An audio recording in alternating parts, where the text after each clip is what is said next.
Hey everybody, it's George from BW Limited Charity Fundraising, your charity fundraising one-stop shop. So today, I'm going to do a video because a couple things have came up recently that I think that I need to address. And I don't know how many people are going to watch this and how many people are going to agree, but you know, I live, eat, sleep, breathe, I don't know, whatever else, fundraising, so I see it day in and day out. So you have to understand that fundraising has changed drastically. However, charities are doing it all wrong. They're still thinking back in like the 1970s and then the 1980s.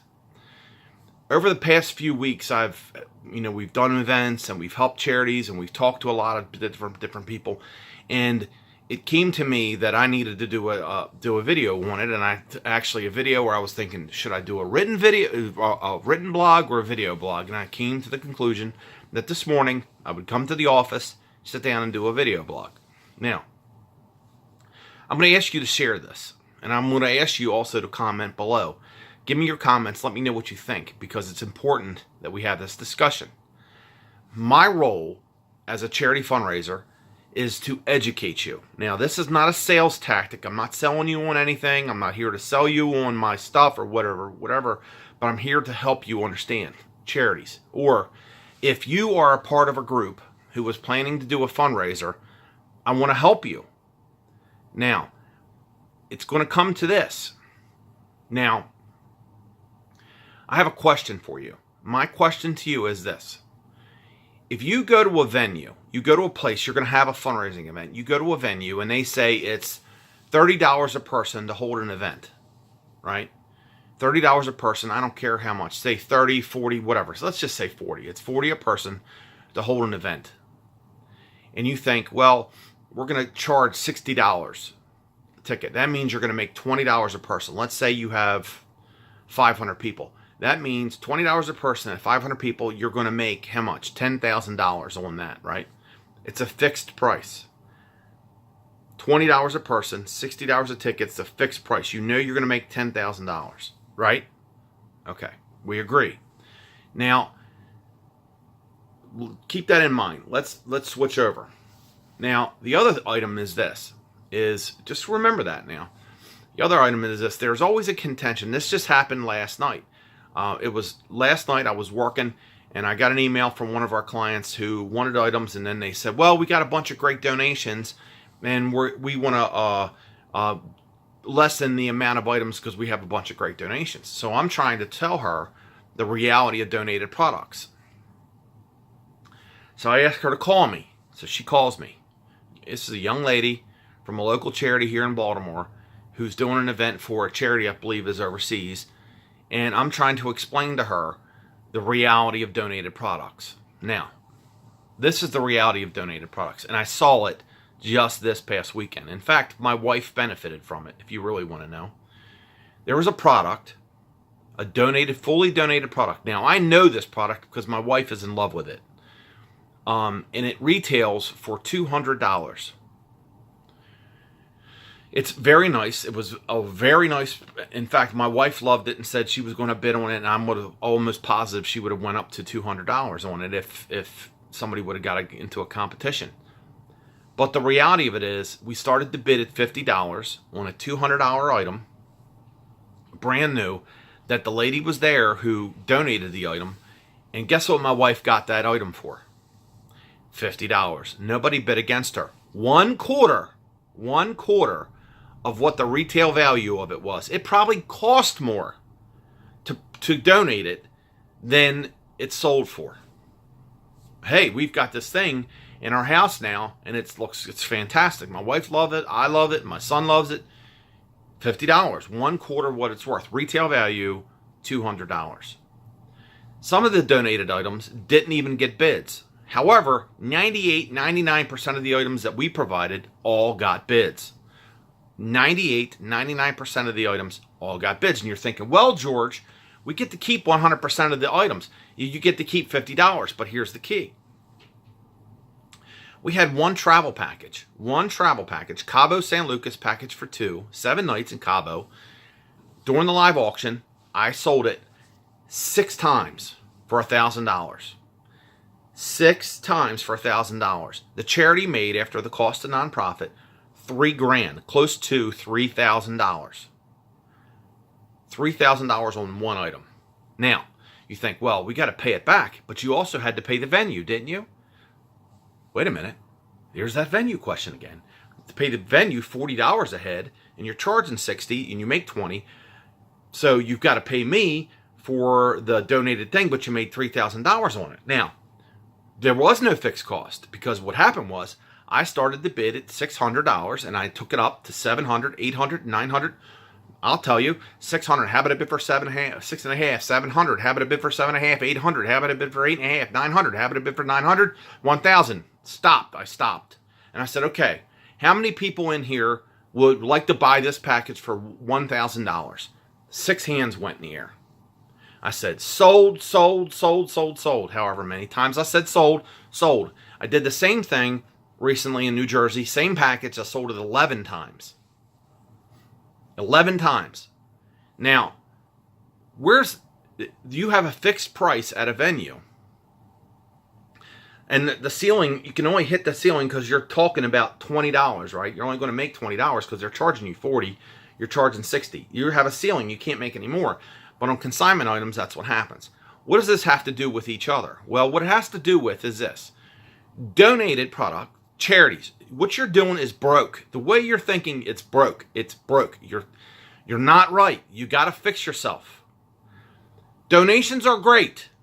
However, they're not bringing any money. They're only bringing a quarter of what they're worth. I felt bad because one of the board members donated this one donated item. I'm not even going to name names or say what the item was.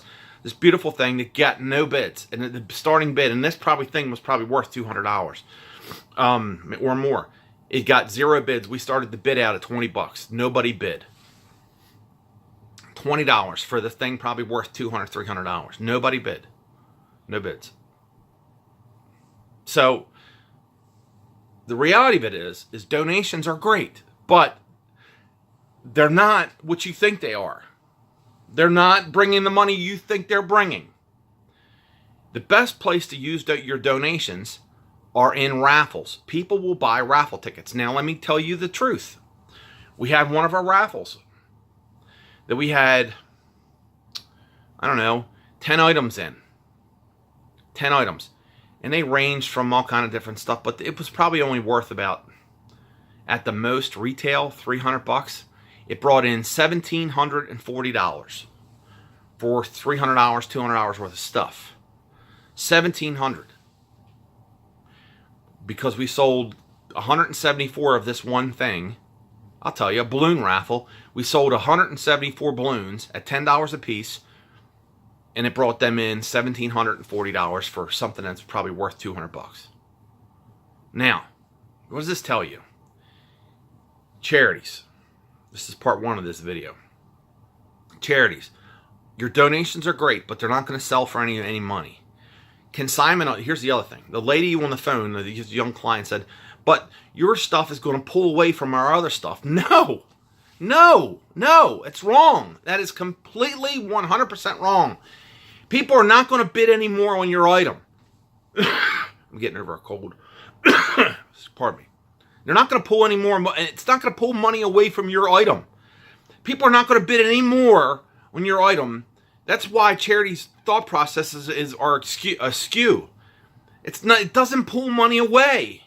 It generates money. People do not walk in the door in your charity event and think, I'm going to spend $1,000 on whatever. They don't do it. People spend with their wallets, not with their hearts. Let me pull my wallet out here. People spend with their wallets, not with their hearts. They don't just spend money. They buy stuff, and they want a deal. Donated gift cards. You've never bought yourself a gift card. People spend with their wallets, not with their hearts. People confuse, my good friend Trevor said this, people confuse a charitable donation at an event, a charitable purchase with a magic deal. It doesn't happen. It's not real. So what I'm trying to tell you is you need to stop thinking this way. You're destroying yourself. Have you ever gone back Charities, I'm asking you, have you ever gone back and looked at what your donated product brought in the silent auction? And if you say yes, you're wrong. You don't. Because if you did, you would see it's only bringing a quarter, eighth, a quarter. Sometimes it's not even selling. A lot of the donated stuff goes back because nobody bids. You got to wake up on this. Now, the second thing is, you decide whether you're going to be successful or you're going to fail. Successful, highly successful, or unsuccessful. I have recently met with charities who have decided on not to be successful. And it drove me nuts because I'm thinking you want to be as successful as possible. But they decided they didn't want to be that successful. I'm trying to do this in a way where I'm not naming names. You undercut your people. You try to think for your people when your thought process is wrong. You're not thinking correctly. People will not spend if you do. Okay, look. Here's this candle. This candle, Yankee Candle or wherever, it's Walmart brand or whatever. Let's say it goes for $20. What do you think people are going to spend on this in your charity event? Probably 10, if they even bid. 5. But you put it in a raffle, people are going to buy raffle tickets for it.